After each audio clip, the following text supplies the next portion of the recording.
हर हर महादेव। गुरु वंदना करके इस वीडियो का आरंभ करते हैं। गुरुर् ब्रह्मा गुरुर्विष्णु गुरुर्देवो महेश्वरः गुरुः साक्षात् परं ब्रह्म तस्मै श्री गुरवे नमः। अखण्डमण्डलाकारं व्याप्तं येन चराचरं तत्पदं दर्शितं येन तस्मै श्री गुरुवे नमः।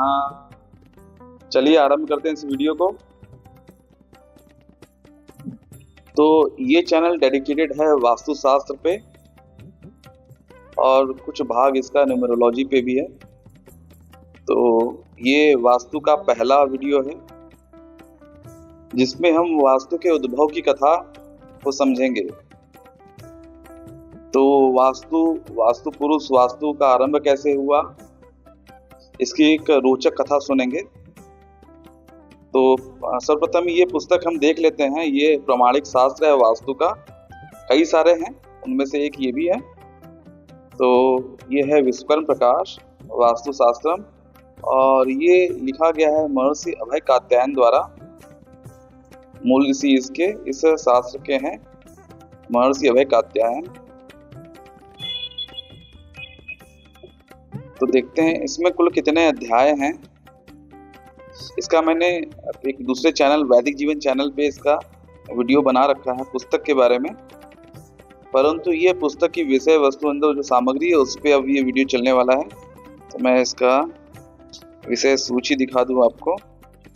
तो ये है इसकी विषय सूची। प्रथम अध्याय, कुल अध्याय इसमें है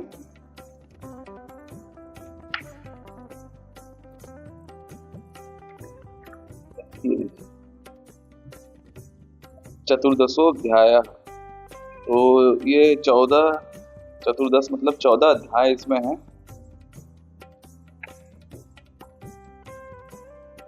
तो आज हम लोग जानेंगे, पहले अध्याय पे आते हैं। प्रथम अध्याय में देखते हैं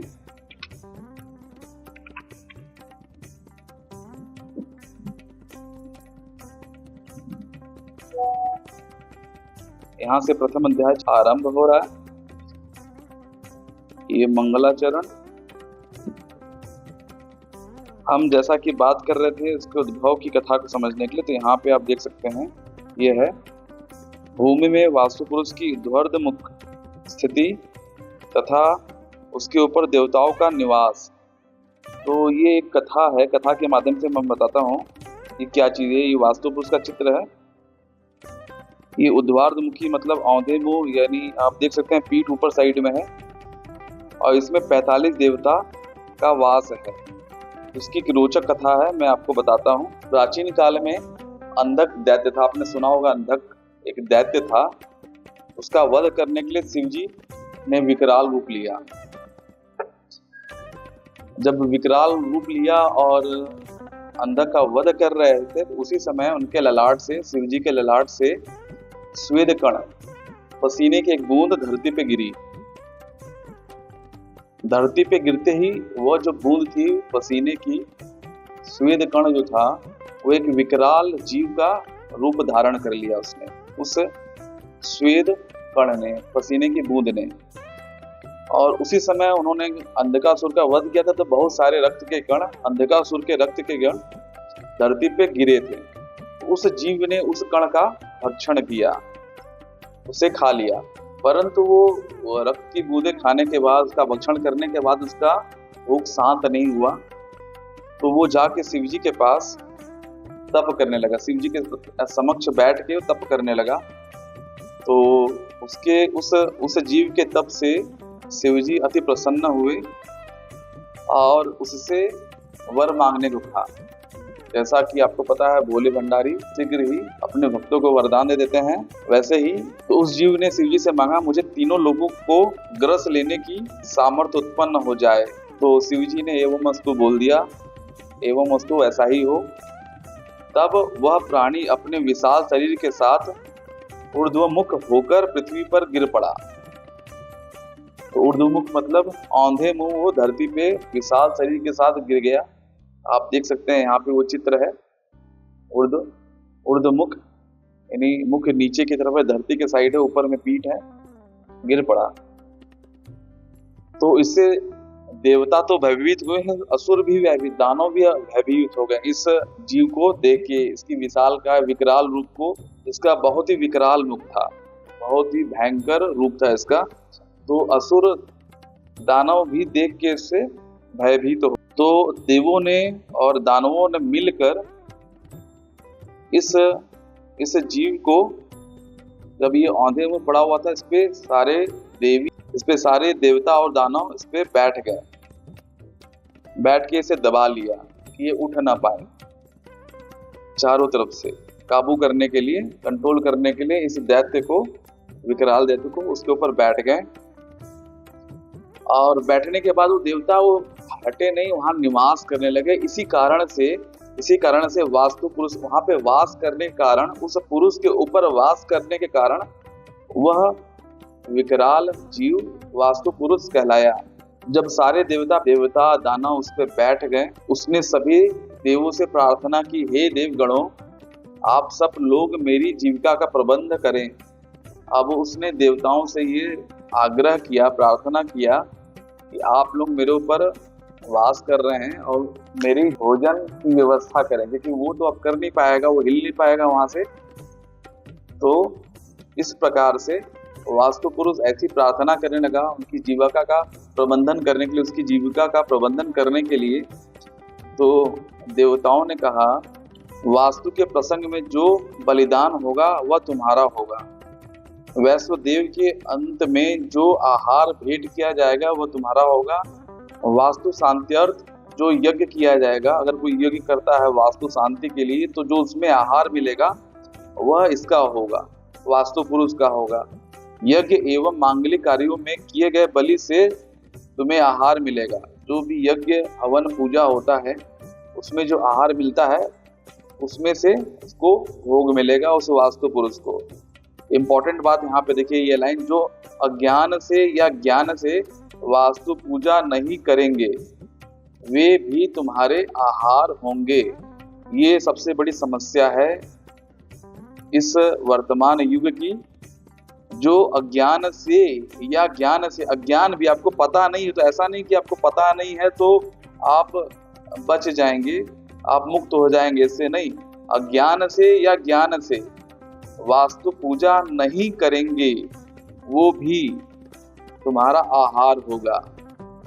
तो बहुत सारे लोग, 80 से 90% लोग जो कष्ट में हैं, कष्टमय जीवन बिता रहे हैं, उनका भाग्य अच्छा है, परंतु फिर भी वो प्रयास भी अच्छा कर रहे हैं, मेहनत भी कर रहे हैं, लेकिन वो कष्टमय जीवन व्यतीत कर रहे हैं, कष्टमय जीवन बिता रहे हैं। उसके लिए वास्तु पूजा न करना या वास्तु दोष होना ही एक बहुत बड़ा कारण है। इस प्रकार वरदान देने पर वह प्रसन्नता पूर्वक वास्तु पुरुष बन गया और उसकी पीठ पर मनुष्य तथा देवादि निवास करने लगे। पहले तो देवता निवास करे 45, आप देख सकते हैं ये चित्र है, पहले तो 45 देवता इसमें निवास किए, उसके ऊपर मनुष्य निवास करने लगा। और तभी से संसार में वास्तु शांति है और वास्तु यज्ञ के माध्यम से वास्तु पुरुष को भोग दिया जाने लगा, जिससे वो प्रसन्न रहे, अपना आशीर्वाद दे उस भूखंड पे, उस भवन में रहने वालों पे, निवासियों पे।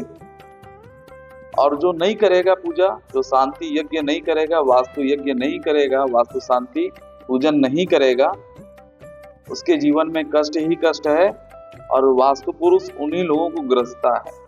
इसीलिए आजकल के समय में बहुत सारी बीमारियां हो रही हैं। जब डॉक्टर के पास जाएंगे, आप चेक कराने, मेडिकल चेकअप कराएंगे, मेडिकल रिपोर्ट में सब नॉर्मल आएगा, परंतु कष्ट में है तो डॉक्टर भी क्या, वो दवा लिख देगा उसको। तो उसका एक बहुत बड़ा कारण है वास्तु दोष। तो इस प्रकार से छोटी सी कथा थी वास्तु की ये, और इसका रेफरेंस मैं दे रहा हूँ मत्स्य महापुराण में भी है वास्तु पे। तो मैं दिखाता हूँ, ये मेरे सामने है, तो आप देख सकते हैं ये गीता प्रेस से आने वाली मत्स्य महापुराण है। इसमें भी वास्तु का काफी कुछ ज्ञान है। तो मैं दिखाता हूँ आपको इसकी विषय सूची। तो आप यहाँ से देख सकते हैं ये 252 अध्याय, 52, 53, 54, 55, 56 और ये 57, इतने अध्याय वास्तु पे ही मत्स्य महापुराण में दिए हुए हैं। तो जो भी आपको वीडियो में बताया जा रहा है प्रामाणिकता के साथ बताया जा रहा है। तो मैं अंदर भी दिखा देता हूँ। 971 पेज नंबर,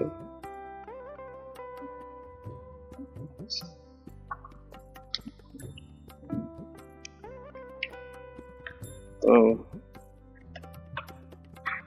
ये देखिए, ये है वास्तु के प्रादुर्भाव की कथा। यही कथा मैंने आपको संक्षिप्त में बताई है। इसमें श्लोक और उसके अनुवाद के माध्यम से इसमें बताया गया है।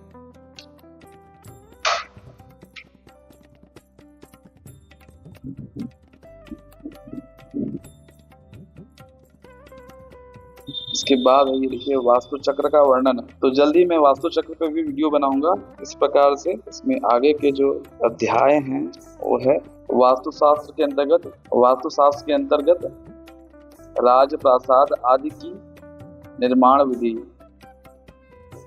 तो इस प्रकार से एक छोटा सा वीडियो था वास्तुशास्त्र, वास्तु पुरुष की कथा पे इस दोनों ग्रंथों के माध्यम से। तो वीडियो कैसा लगा आपको ये कमेंट करके अवश्य बताएं। वीडियो को लाइक करें, वीडियो को अपने परिवारजनों मित्रों में शेयर करें, हमारे चैनल को सब्सक्राइब करें।